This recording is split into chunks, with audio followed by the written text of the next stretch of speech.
Welcome to Thoughts Can Change Your Life with me, Reverend Lee. Today we continue our journey of uncovering, of revealing, of asking deeper and deeper questions. So the thing that has really come to me is that as I woke up early this morning and was thinking about everything that I was feeling, experiencing, what I've gone through, what my day was yesterday, I realized no one else in the universe can possibly understand what I'm feeling. I fully get that my experience that I'm having right now, or whenever I have it, is unique to me. And there is no one else on the planet who is having the same experience. Now, there may be similar aspects of vibration that we may be feeling, but no one understands where we are. No one understands where we've been, and no one understands where we're going, because we're all unique. We're unique individualizations of infinite consciousness. So if you're out there and you're looking for people who understand you, realize that's the wrong question. Don't look for people who understand you. Look for people who accept you. Because if people accept you, they will see through their filter. They will look upon you and accept you regardless of where you are. And that, my friends, is what? That's love. So that's who you want to be with. You want to be with people who accept you. You're going to think people understand you. No, they don't understand you. They understand you from their perspective, which is not your perspective. Anyone out there in a relationship, been in a relationship, and you wonder, I wonder why my partner doesn't understand me? Because they can't. Because you're the only one who can. And it comes back to that two words that people really disliked. And those words are personal responsibility. You are personally responsible for understanding that only you understand you. And when you take that responsibility on and realize that you're the only one who understands what you're feeling and experiencing, now you can start doing your own inner work. And that inner work is self-acceptance, self-love.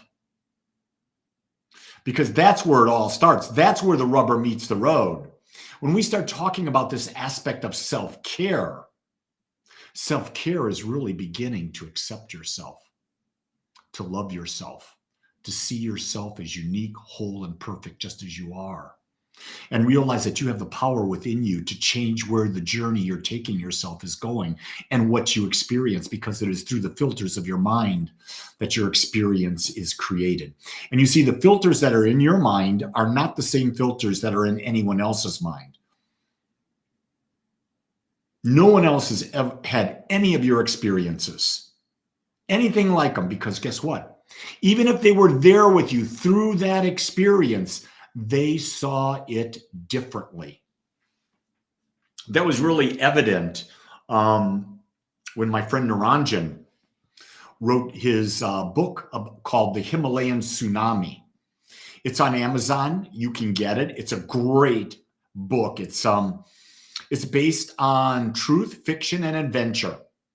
And it's about his journey, which included me in it, of the trek to Uttarkashi, and being caught in the worst floods in 100 years, and what it was like to be a refugee at that time. And as I read the book, and I read the book, I think 3 different times. I read it the first time I was going through it, the second time, and the third time. And every time I read the book, I realized how when he was describing an event, there were some similarities, but he saw the event very differently than I did. Not completely opposite, mind you, but very differently than I did. And we were sharing the same event. We were right next to each other for most of it. And that was really powerful. That was a really powerful understanding. Because here was a man who has since become my best friend, other than my wife, and my 2 sons.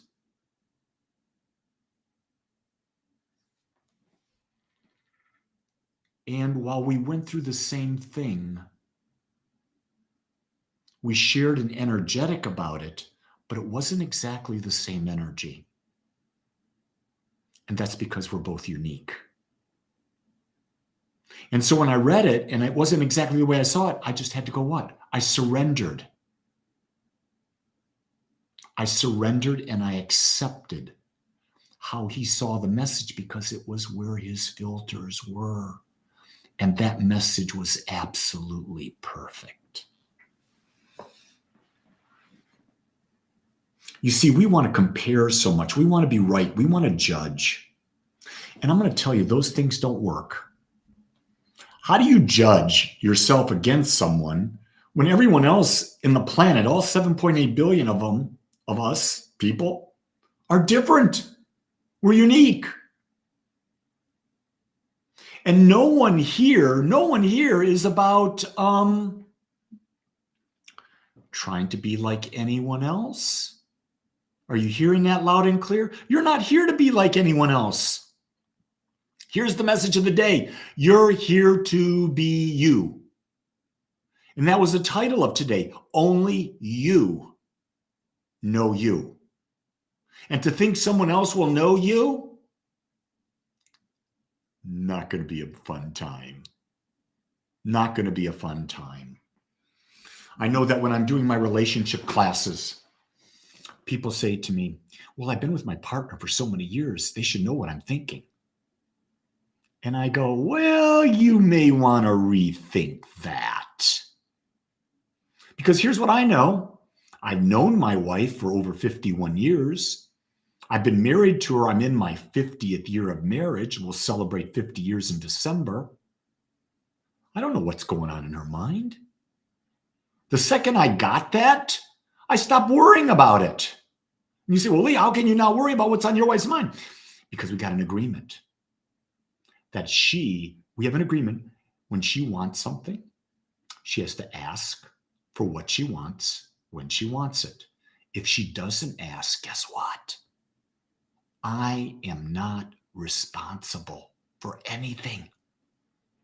That freed me to be uniquely me because I no longer have to ask her, try to figure her out. I can't. Heck, I'm working on figuring me out.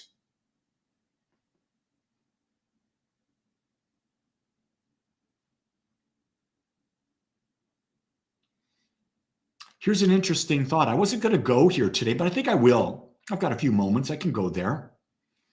A lot of what's happening in the world, people are saying there are evil people out there. And I'm going from the spiritual perspective where we're all individualizations of the one consciousness. So if we're all individualizations of the one consciousness, at the core of all we are, we're all equal, we're all the same, we're all part of the oneness. So can there be evil people? Here's my answer. No, there are no evil people, but there are people doing evil things at this time. Really contemplate that. See what that does. That the person is not evil, but the consciousness in which they're at with the perspective that's been built throughout their lives has caused them to do evil things. I do not deny that there are evil things happening on the planet. I just don't believe that there's evil, because that would imply there's something other than love, and there can only be love. And see what love is. Love is the freedom. Love is the freedom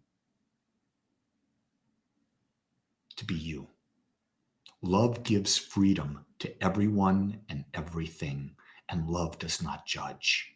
Humans' ego judges. And we've all been taught to judge. Mom and dad taught us. Religion has taught us. The greatest thing and the funniest thing in the world is that religions teach love. But we've got a God that judges. We got a God that'll send you to hell.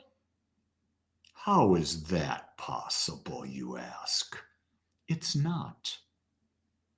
It's a fairy tale created by religion to control you, to control people. Without fear, guess what? there's no control. And in love, there is no fear. So remember, only you know you.